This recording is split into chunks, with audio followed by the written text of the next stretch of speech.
घरवा दुआरवा दे दी, सोनावा के हरवा दे दी, चूड़िया कंगनवा दे दी, दुनिया जहनवा दे दी। किया रे सखिया रे बलमुआ कैसे दे दी, किया रे सखिया रे सजनवा कैसे दे दी।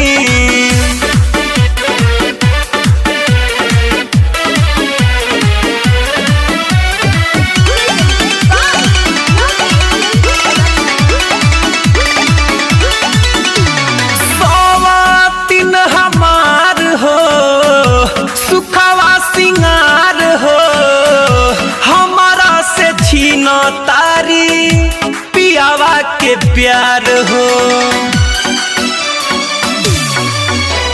सवातिन हमार हो सुखवा सिंगार हो, हमारा से छीन तारी पियावा के प्यार हो। सगरो खजनवा दे दी, जनवा परनवा दे दी, चूड़िया कंगनवा दे दी, दुनिया जहनवा दे दी। किया रे सखिया रे बलमुआ कैसे दे दी, किया रे सखिया रे बलमुआ कैसे दे दी।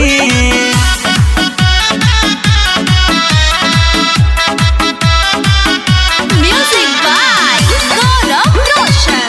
आप सुन रहे हैं अमित पटेल की आवाज में।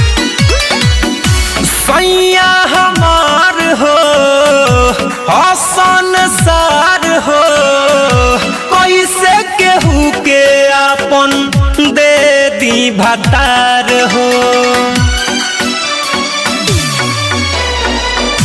सैया हमार हो हसन सार हो, कैसे केहू के अपन दे दी भतार हो।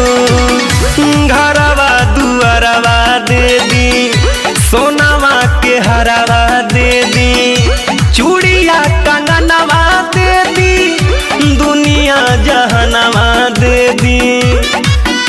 किया रे सखिया रे बलमुआ कैसे दे दी, किया रे सखिया